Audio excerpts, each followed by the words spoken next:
Hi, welcome to today's episode. In this episode, we're going to be talking about how to manage your classes. What does it mean to manage your classes? It means to move students from one class to another without having any issues. So usually when you come up to the dashboard page, what you see is this population distribution of students and staff and parents and alumni. All right, so I'm going to just do an enlarge on the screen. I'm going to do an enlarge on the screen. So now that I've enlarged it, you will see that right below here, you will see students population. All right. Okay, so the next thing is you are seeing that we have SS3C here, and we have 3 students in SS3C. All right. So what I want to achieve first of all is to move SS3C to alumni. Okay, when you check alumni population distribution, you will see that nothing is there. It's just empty. All right, so quickly let's go to the platform where we manage classes. So that's the very side menu. On my side menu, you can see that class management. Right click on it. Let's open it in a new tab so that we would have come back here to check how things are going. So right here, you will see that first of all, what you see is class you're moving from and the class you're moving to. Okay, so ideally, let me enlarge the screen more. All right, so let's select the class we are moving from. Okay, and we have identified 3C, which has 3 students. So when you click on that, you allow the system to load it up. Okay, the system is loading it up, and once that is done, you can see 3 students identified. 3 students identified. Okay, and then you can see the 3 records of those students here.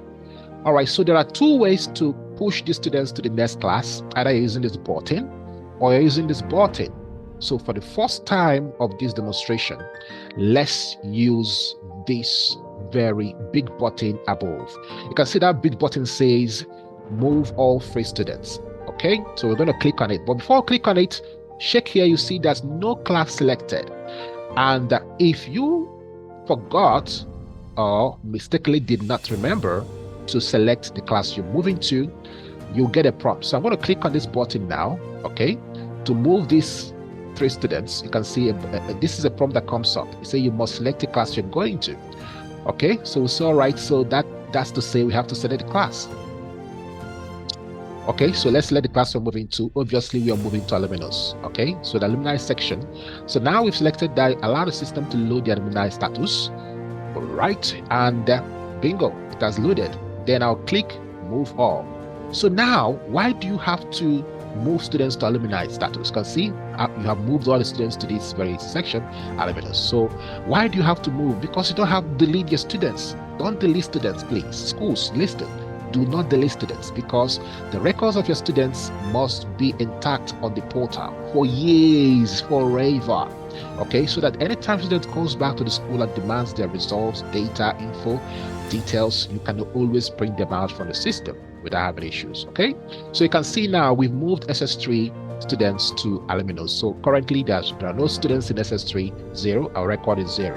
To confirm this, we're going to go back to that very population distribution on the first page, and we're going to check our alumnus over there. Our alumnus has nothing. So, but if I refresh now, let me refresh to see whether the 3 students have actually entered here. So on refreshing, you would see that our alumnus now has 3 students, and of course the SS3C guys has absolutely nothing. So we have moved the students from SS3C to alumnus by what we just did. All right, so let's go now to move SS2. We want to move SS2C to SS3C.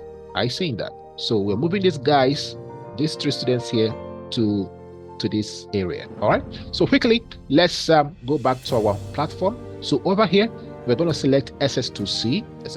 Where are you? All right, so that's it over there. When you select SS2C, give some seconds and the system will load the status, that very class. All right, so loading that class, you can see that we still have 3 students there. Okay, still remember to check the class you're going to, because if you do not, even though in this second part of the demo we want to use this button, even this button also will not allow you to do anything if you have not selected this class, the class you're moving to. So let's select that immediately. So we're moving to SS3C. We move to that. Okay. So once it loads up, we are ready now. So now that we are ready, if we click on this button, it will move everybody here, which are these very 3 students, to SS3C. But like I said, we've tested this button already. It's working fine. Now we want to test this button. So on this button, you must select what you want to move. Okay, so let's first of all not select anything, but then click on move. It will give us a prompt that we need to select something. All right, so you have to check the boxes of the students you want to move. All right, so we say okay, and then so nothing has moved because you did not select the students you want to move. But remember, if you actually clicked on this, it will move all the students nonetheless. Nonetheless, it will move all the students. But we're moving here. This button helps us in many ways, okay? For selective individual selection of students. Let's say you don't want to move all the students. But first of all, let's test for moving all the students on this very part of the demo. So right now, I am going to click on select all so that all of these checkboxes will be selected. I click on select all, selected, all right? Then I say move. All right, so that means I'm moving all of the selected students. All right, so you can see all students have been moved to the next class. I say okay, and of course you will see that all the students have been moved. I see that all have been moved. So let's go and confirm that on our distribution. So over here we are going to do a refresh to see what happened. So on our refresh, you will see that our SS3 now has the very 3 students, okay, and our SS2C has 0 students. I see that now. So the next thing we want to do now is to move SS1C to SS2C, and SS1C has 10 students. All right, so let's move over to our class management platform. So right now I want to select SS1C, select that. You allow the system to load the class status you've selected. All right, once that is done, you can see we have 10 students there. 10 is showing up here, and of course our record is showing up to 10 students here. Okay, 9 to 10 students. I think that. Okay, so now how do you now do? You must select the class you're going to. That's a condition. If you do not do that, it will give you a prompt to do it. All right, so which class are you going to from SS1 to SS2C? All right, so over to here. Then if you select anything, anytime you do a selection, allow the system to load into the status of what you selected. Okay, so now the next thing is we are ready for our selective or individual selection. All right, so let's say I want to move that 2 students failed. Let's say 2 students failed here, or I don't want to promote 2 students or 3 students or 4 students or any number of students for one reason or the other. Do not want to promote them, or they do not merit to be promoted. Okay, we can start by checking all and then unchecking those ones we don't want to move. I see that. Okay, or you just simply not check all and then begin to check. But you can see that checking all makes your work easy.